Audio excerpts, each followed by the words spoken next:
राकेशजी टिकेत आणि बच्चू भाऊंना जास्त ऐकता यावं, त्यांना संवाद इथल्या शेतकऱ्यांशी जास्त वेळ साधता याव्या, यासाठी आपण त्या सूचना द्याव्या लागल्या. यानंतर मी आदरणीय बच्चू भाऊ कडू यांना विनंती करतो की या ठिकाणी आपलं मनोगत, आपली भूमिका या ठिकाणी विशद करावी. कालपासनं उपोषण सुरू झालेलं आहे, उपोषणाचा दुसरा दिवस आहे. आदरणीय बच्चू भाऊ कडू.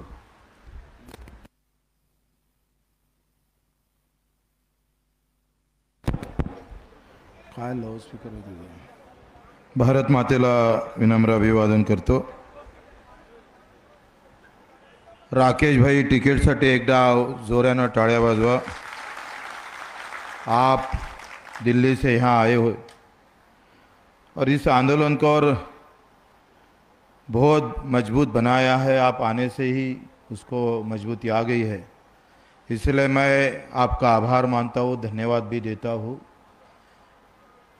मुझे मालूम है कि राकेश भैया टिकैत जी और महेश भैया टिकैत जी, उन्होंने कहा था कि ये किसान तेरी एक नज़र तेरे हल पे रख और दूसरे अमेरिका की राजधानी वाशिंगटन पे रख. बहुत लंबा विचार करने वाली पार्टी है, परिवार है.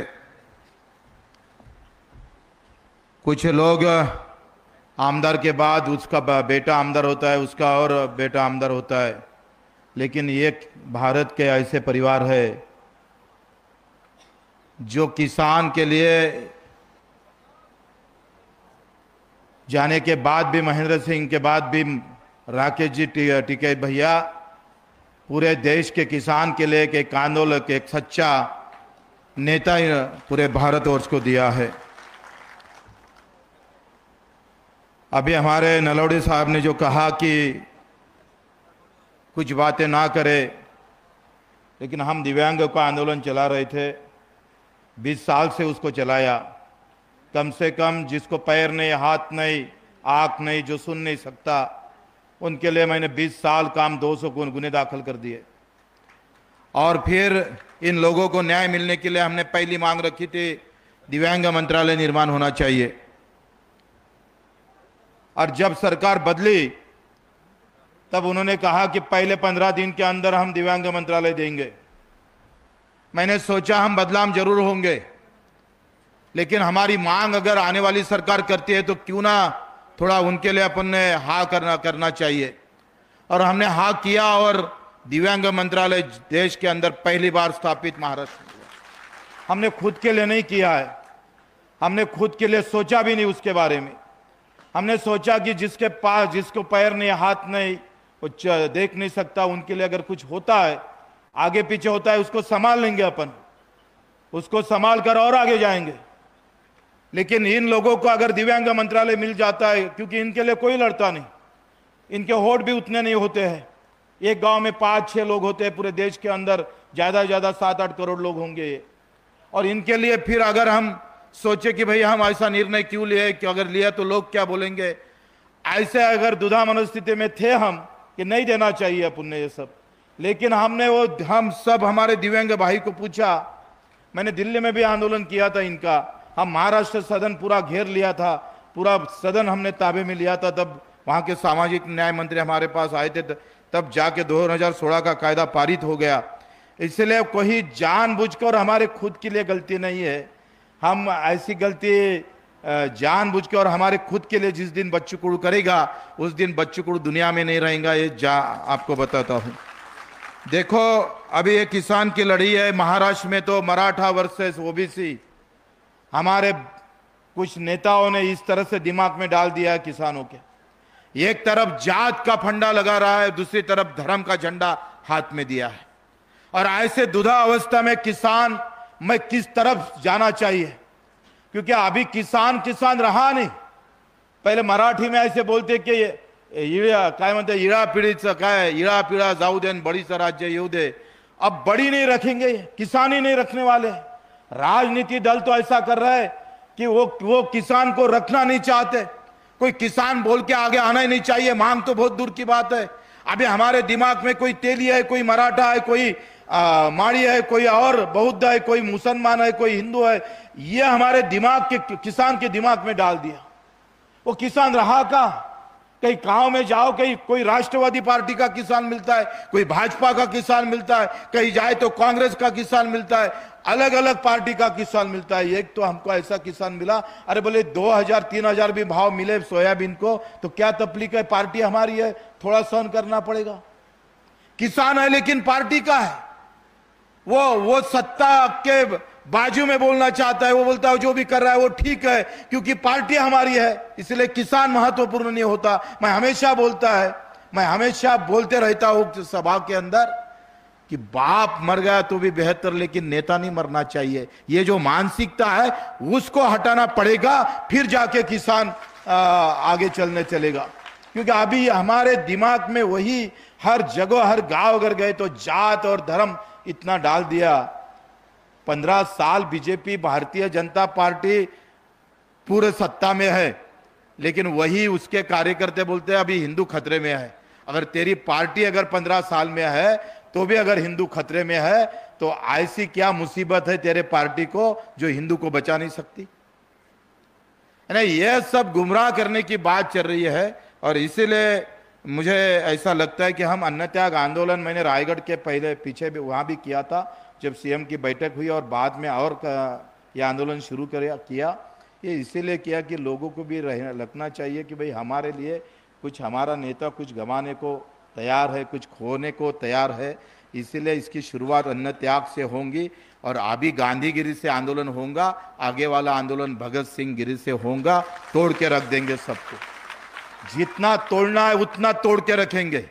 अगर शांतिपूर्व आंदोलन में अगर सरकार सहमत नहीं होती, हमारे साथ खड़ी नहीं होती, तो हम भी कच्चे गुरु के चले थोड़े हैं। अगर राकेश जी टिकैत साहब आप आए हैं तो आपके ताकत पर, आपके आशीर्वाद पर उतनी ताकत से हम आगे बढ़ने वाले हैं। हम कहीं पीछे नहीं रहेंगे।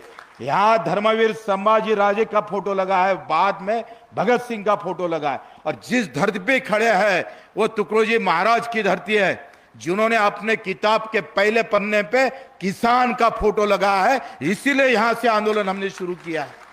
और ये ऊर्जा का स्थल है। यहां से ऊर्जा लेकर कुछ दिन हम शांतिपूर्वक आंदोलन जरूर करेंगे, लेकिन इसके आगे अगर सरकार झुकती नहीं है तो झुकाना किस तरह से है ये हमको याद है, किस तरह से सरकार को झुकाना पड़ेगा। खाली आपका आशीर्वाद राकेश जी हमारे साथ होना चाहिए। आपने जिस तरह से आंदोलन किया, हम उसके लिए आपको सलाम करते हैं, आपको धन्यवाद देते हैं कि इस तरह से आपने, अभी किसान के लिए लड़ने वाला है ही नहीं, कौन लड़ता है। अरे ये आंदोलन अगर हम जात के नाम पर करते थे, धर्म के नाम पर करते थे तो मुसीबत, हम लोग कम आए ये सोचना पड़ता था। क्योंकि धर्म और जात के नाम पर आंदोलन किए तो खुद होकर लोग खड़े हो जाते। अगर हक के लिए अगर आंदोलन करे तो लोग खड़े होने में इतने बड़ी प्रॉब्लम हो जाती कि अपने बैठ जाने की अवस्था हो जाती है। और ऐसे अवस्था में आप भारत में पूरे वर्ष में, पूरे जग के अंदर, वर्ल्ड के अंदर आपने जो अभी तक जो मेहनत की है, अभी तक अपने श्रम, अपना खून बहाया है, उसके लिए बच्चों को आपका बहुत बहुत धन्यवाद करता है। सलाम भी देते हैं आपको बहुत सारी बधाई भी देते हैं। आप आए तो आप पहले नेता हो इस मंडप में, पहले दूसरे दिन है दिल्ली से आप आए, हमारे लिए बहुत गर्व की बात है, हमारे लिए बहुत ऊर्जा देने वाली बात है। आप आने से बिल्कुल इस आंदोलन का और अच्छे बड़ी ताकत मिलेंगी, अच्छी तरह से ये आंदोलन आगे जाएगा। क्योंकि ये आंदोलन हारना बोले तो किसान का हार होंगी, हमारी सबकी हार होंगी। हम हार नहीं चाहते कोई भी हालत में। हमारे दिव्यांग भाई हो, हमारे मजदूर हो, हमारी मजूरी का जो एमआरएचएस में मजूरी करते हैं वो लोग, तो उनको मजूरी मिलती थी 200-250 रुपये, अभी बढ़ाकर उन्होंने बढ़ाया 300 रुपये। यानी हमारे विधायक और हमारे एमपी को जो पहले 50,000 रुपये तनख्वाह मिलता था, अभी अजीत दादा और हमारे मुख्यमंत्री को 3.5 लाख रुपए तनख्वाह मिल रहा है।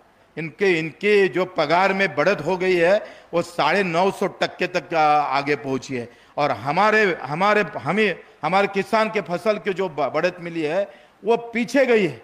2000 इसके 5 साल पहले हमारी सोयाबीन के भाव 6,000 तक हमने बेचा, और अभी सोयाबीन हम 3,500 में बेच रहे हैं तो भी कोई चिल्लाता नहीं।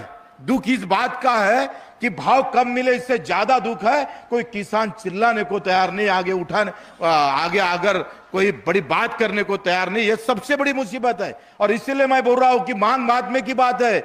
ये जो आंदोलन कर रहे हैं तो हम सरकार को तो सुनाएंगे, लेकिन उससे ज्यादा महत्वपूर्ण है कि हम हमारे किसान का अस्तित्व निर्माण करना चाहते हैं इस आंदोलन के माध्यम से। और हम जो सरकार को बताने जा रहे हैं और लोगों को बताने जा रहे हैं कि हम और जिंदा है, मरे नहीं है। कुछ लोग मरे होंगे धर्म और जात के नाम पर, कुछ लोग मरे होंगे पार्टियों के नाम पर, लेकिन हम जिंदा है किसान और मजदूरों के नाम पर। हम इसके लिए यह आंदोलन अभी उसकी शुरुआत है। आप नलवड़े साहब, आप सभी मिलकर इसको महाराष्ट्र के साथ पूरे भारत में राकेश जी के साथ किस तरह से हम आगे जा सकते हैं, ये सोचकर आगे जाना है। क्योंकि किसान के लिए आंदोलन करना बहुत कठिन हुआ है, इतना आसान नहीं है जो मुद्दे का आंदोलन करना। जात और धर्म का आंदोलन करने में कोई ज्यादा मुसीबत नहीं होती। जात वाले खड़ा हो जाते, धर्म वाले खड़ा हो जाते, झंडा बताए तो लोग आकर बड़ा माहौल बना लेते हैं। लेकिन किसान और उसके मजदूर की मुद्दे के बात को लेकर बहुत कठिनाई आ जाती है। हम तो देखते हैं बड़े मुश्किल से आप आ गए, इसलिए ये लोग यहाँ बड़े ताकत से यहाँ आए।